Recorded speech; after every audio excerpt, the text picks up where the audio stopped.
UNICEF congratulates Governor Soludo for championing prioritizing welfare of children. Laying of stone base commences on Iwoku Amici Ekulumiri Road. House of Reps shut down bill seeking rotational presidency.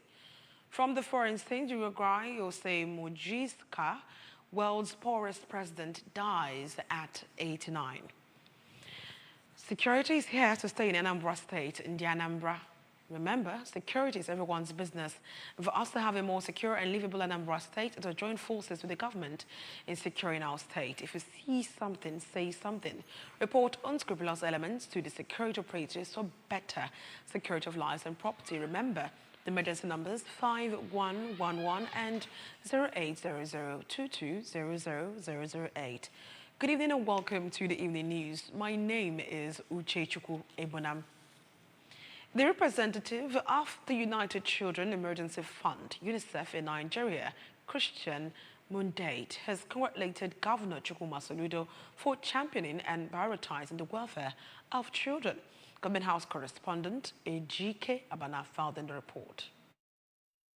Speaking during a courtesy call on the governor at the Governor's Lodge, Amobia, the UNICEF country representative who applauded the governor for having the political will to invest in health noted that health and nutrition are not expenditure but an investment, adding that in Nigeria, UNICEF combines supplies, service delivery and provision of technical support and pledged to support the state government in areas of need. Excellency, I wouldn't say for this part of the country, we are really proud to say that we are supporting you, and what we launched today at the university, I think it will do a very structural beginning that hopefully will be replicated in other states of the country. Responding, Governor Soludo commended UNICEF for the excellent work they are doing in the country, pointing out that children and youths constitute the bridge to the future, reason his administration sees health and education as pivotal. The governor stressed that his administration is building that bridge through provision of free antenatal care, delivery services, among others, and expressed readiness to partner UNICEF in every aspect of social protection. So, I think it's important we are very ready partners, and I can tell you there are programs that you want to mainstream, you want to do pilots. There's no better place to experiment than here in Anambra. Let's take up the challenge. We will take up the challenge, but we are ready. That's the point I want to make. Whatever is available, whatever you want us to do, to partner, you made a point.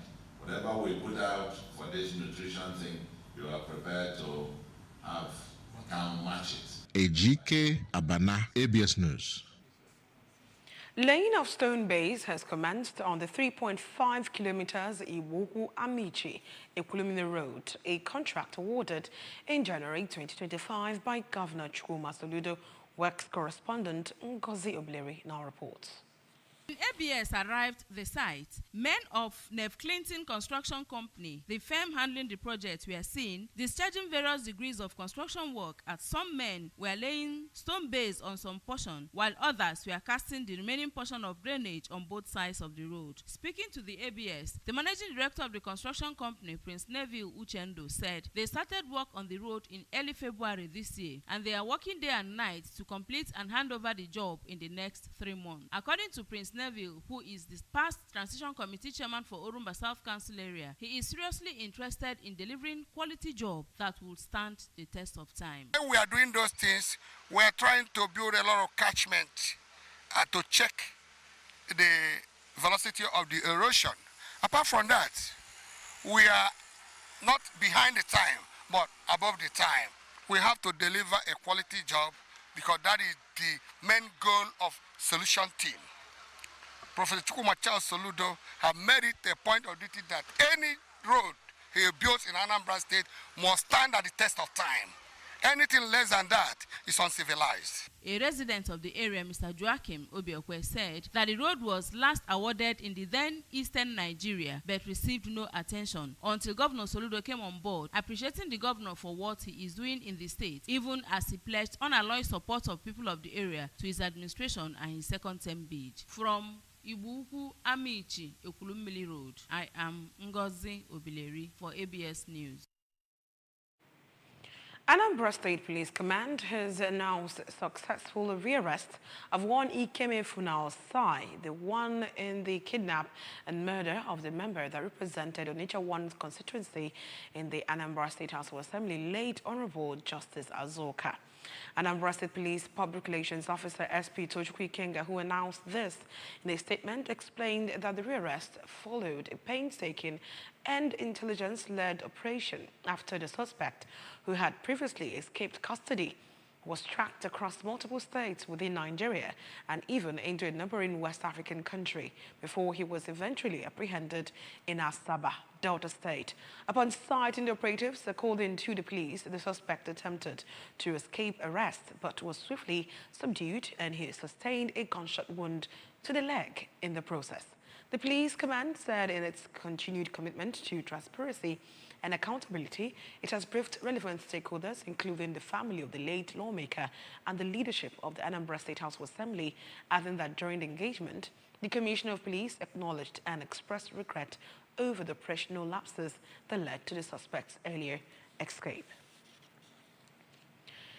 Pain and agony were visibly seen and observed on the faces of members of Nemo community in Jikoka, Council area, especially for the youth over the death of a community indigene identified as Mr. Ifeanyi Odibelo shortly after his alleged ordeal in the hands of Nigerian police force, orchestrated by some community members.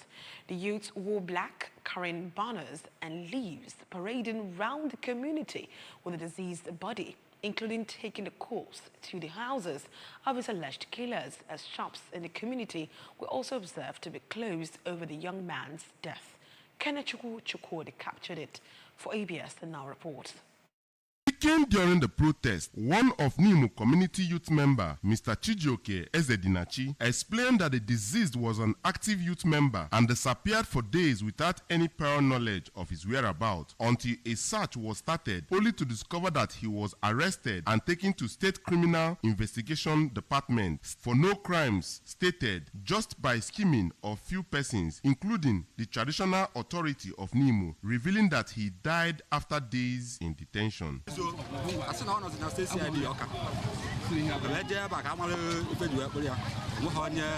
new police and you call your attention. All of a sudden, I spun out of on the Saturday, being and government that you had all, and I didn't build a model on a Saturday. Okay. The deceased sister, Ukamaka Odibelo, who could not hold back tears, noted that his late brother was in his late 30s as she called him on the said day, but his lines were switched off, only to hear later that some persons picked him up at Ezi Elias, where he drives motorcycle, and after searching for days in different police stations, he was discovered to be in Oka under police custody. So 3 days. I know Mangalis, I'm more than Squando. If I just in order, no, you had the key case. You had the key case. I just station up and up. Once I get you, I'll set up a bone machine.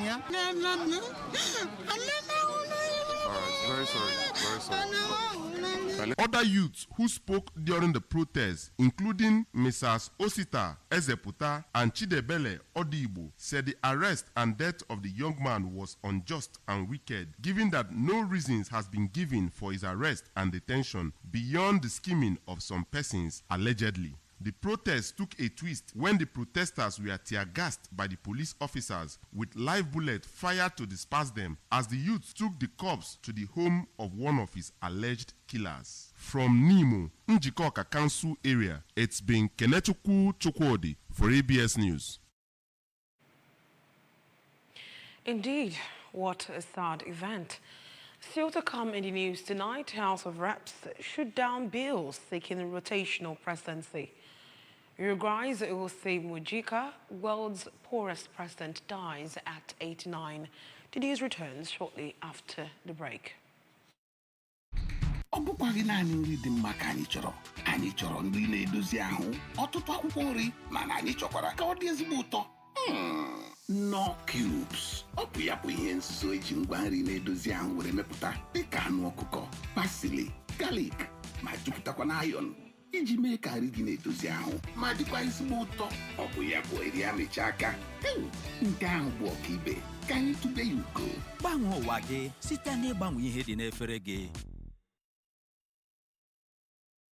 Welcome back to the rest of the news. From the foreign scenes, from the federal scenes rather, the House of Representatives yesterday rejected a constitutional amendment bill seeking to mandate the rotation of the offices of the President and Vice President among the 6 geopolitical zones.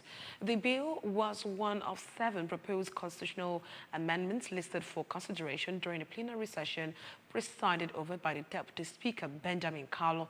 All the 7 bills were ultimately rejected. To facilitate a more effective debate, the House had earlier suspended its rules to allow simultaneous discussion of the constitutional amendment bills, permitting members to focus on any of the 7 proposals. The rotational presidency bill attracted the most attention, sparking a contentious debate.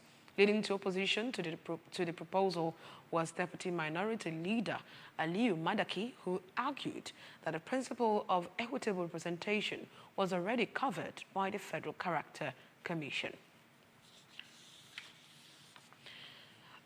Former Uruguayan President Jose Mujica, known as Pepe, has died at the age of 89. The ex-Guerrilla, who governed Uruguay from 2010 to 2015, was known as the world's poorest president because of his modest lifestyle. Current President Yumando Orsi announced his predecessor's death on X, writing, thanking him for everything he gave them and for his deep love for his people. According to the report, the politician's cause of death is not known, but had been suffering from esophageal cancer. Because of the simple way he lived as president, his criticisms of consumerism and the social reforms he promoted, which among other things meant Uruguay became the first country to legalize the recreational use of marijuana, Mujica became a well-known political figure in Latin America and beyond. And from the world of sports, few days after learning their group of opponents for the 2025 African Basket Championship, the Tigers have been drawn in Group C in the first phase of the 2027 FIBA World Cup qualifiers, where they will play Rwanda, Guinea and Tunisia. The draw was held at the renowned Al-Ha in Doha, Qatar, the host country of the 2027 tournament. Placed in pot 3 ahead of the draws, Nigeria will battle for the top 3 spots in the group before advancing to the second round, where Africa's first representatives for the 2027 World Cup will emerge. In Group A, Cameroon, South Sudan, Cape Verde and Libya will slug it out, while Senegal, DR Congo, Madagascar and Ivory Coast make up Group B. Group D has Mali, Angola, Uganda and Egypt. New minimum wage others. The 16 teams will play across 5 windows starting from November 2025. Before we go on the news tonight, remember that you can follow news and programs on ABS TV from many parts of the world by liking our Facebook page at Anambra Broadcasting Service. Subscribe to our YouTube channel at ABS Television Oka. On X, formerly Twitter, we are ABS Radio TV. On Instagram, we are ABS Radio TV. You can also log on to our website at www.absradiotv.com. On TikTok, we are ABS Radio TV. Anonymous points that made the news again tonight. UNICEF has congratulated Governor Soludo for championing prioritizing welfare of children. Laying of stone base has commenced on Iwoku Amici Ulumiri Road. House of Reps has shut down bill seeking rotational presidency. And from the foreign scenes, we told you that Uruguay's Jose Mujica, world's poorest president, has died at 89. Security is everyone's business in Anambra State. In the Anambra, remember, security is everyone's business. Of us have a more secure and livable Anambra State. Let us join forces with the government in securing our state. If we see something, say something. Reporters could plus elements to the security operators for better security of lives and property. Remember the emergency numbers 5111 and 0800220008. With that, we come to the end of the news tonight. My name is Uchechukwu Ibanam. Thank you so much for staying with us. Good night.